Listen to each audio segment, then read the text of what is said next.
It's about solving the biggest problem of our time. We need energy, more and more of it, and preferably more sustainable. But as renewables are not available all the time, we need to store the produced energy, sometimes also for a longer time period. Conventional batteries with an energy storage of just a few days are not an optimal solution, and we don't have any other options left. Or maybe we do.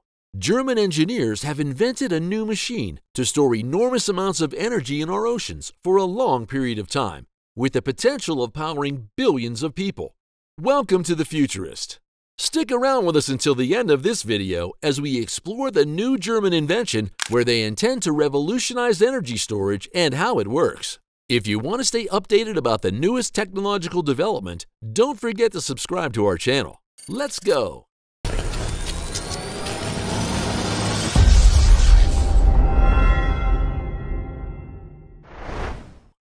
Fortunately, the expansion of renewable energies is progressing quite well. With the rise of solar and wind energy in the past years, European Union's renewable share of their energy mix reached 40% in 2021 and 21% in the US with a rising trend. That's of course really great news, but there is a big problem. A lot of electricity is produced with renewables, yes, but most of the energy is supplied by fossil fuels because most of the cars run on gasoline and diesel fuel, which is made of petroleum. And the energy source of heating in most countries is natural gas. So if we include these into our energy mix, the share of renewables decreases drastically. Therefore, entire sectors such as transportation and heating have to be electrified first. We not only have to produce more renewable electricity to power these sectors, but we also have to store the excess energy of renewables somehow. And the seasonal storage for the winter will be a huge challenge. Let's take solar generation for example. From March to September, we have more available sunlight, and therefore we can generate more solar electricity. At this time, we are above the annual energy production, which means we have to store the electricity to use it from October to February, where we have less sunlight available and can't produce as much solar energy. This would lead to a year-round constant energy supply, although less electricity is usually consumed in summer because probably nobody wants to heat in summer. This makes the energy storage for the winter even more important. Alright, so what about electric batteries? After all, the technological development of the last decades has conjured energy storages in our pockets, our cars, and our wrists. So we actually have to be experts in this field.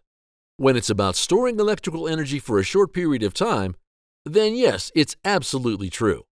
But if we talk about longer storage periods, things get more difficult. Conventional lithium-ion batteries, for example, are not optimal to store the electrical surplus of the summer until winter. They constantly lose energy because of the so-called self-discharge phenomenon.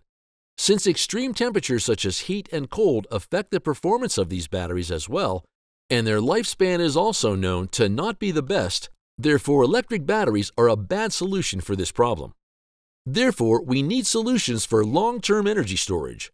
And before we talk about how German engineers want to solve this problem, you need to understand this first. The most common technology for storing energy long-term are pumped storage hydroelectricity power plants. You probably have already heard of it. Most of the global energy storage is based on this technology. Pumped storages have been used a lot since 100 years because they have many advantages. It is an established technology with a high level of technical maturity, a high storage volume, and a long storage time. In addition to that, they have excellent energy conversion efficiencies with about 80%. The energy conversion efficiency is a formula which indicates how efficient a system is, how much of the input energy is flowing where they need it, and how much energy is lost in the form of heat.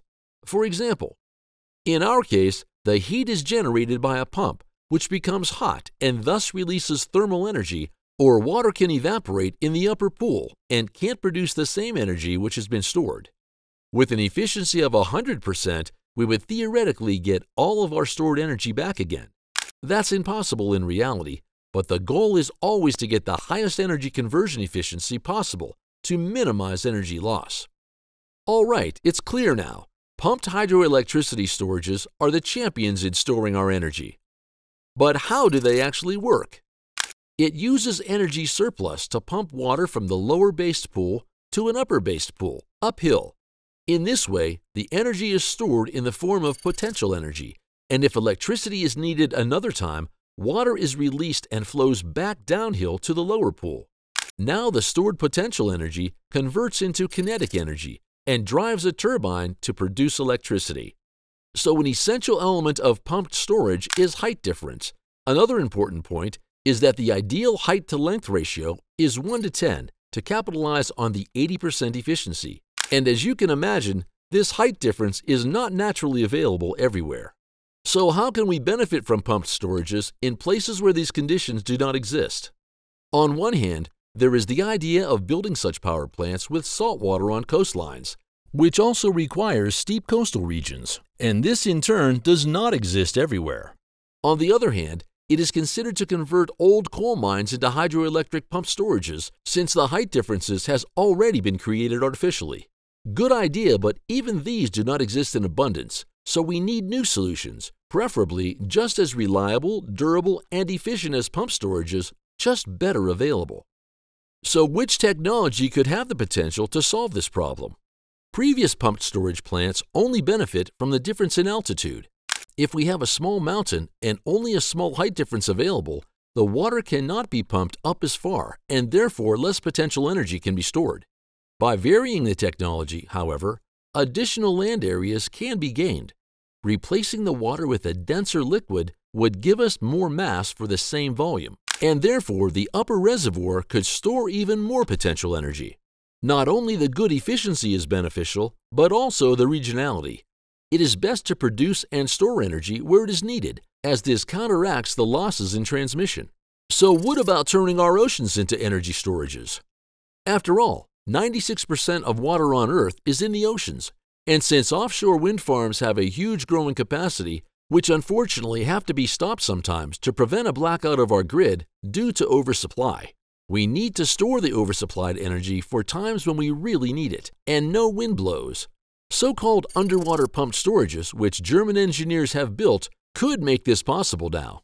It is a closed container with a diameter of 30 meters, anchored at least 700 meters underwater on the seafloor, near to an offshore wind farm.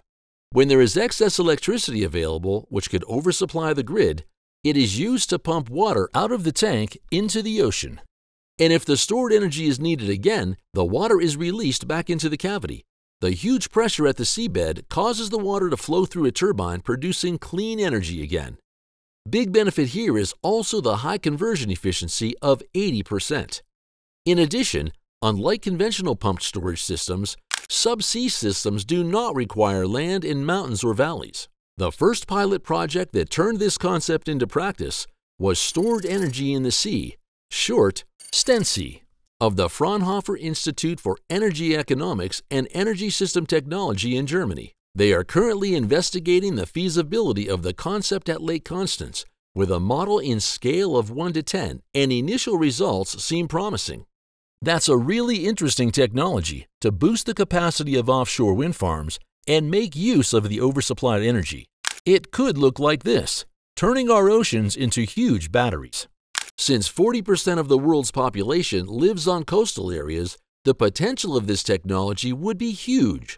Storing energy for 100 million people living in U.S. coastlines, 206 million people in the EU coastlines, 80% of Japan's population with 100 million people living on the coast, and the most densely populated Indo-Pacific region, where millions or even billions of people live near the sea. The remaining question here is how could this impact the ecology of underwater marine life such as fish, crabs, and microorganisms? Therefore, the German engineers have declared that they use pump turbines which are used to pump drinking water with a low flow rate and a very fine mesh grid to prevent the animals from being sucked in. We're just at the beginning at finding ways to store energy as efficiently as possible. It's the key technology of our time to phase out fossil energy once and for all to run just by renewables, an abundant energy source which we learn to use better day by day. As always, there will not be one solution that fits them all. There will rather be a combination of many different solutions linked up together. The international research and development community, therefore, is working hard on finding these solutions. Stay tuned to be updated on current technological developments. Subscribe to our channel and like this video if you did. Have a great day and see you in the next one.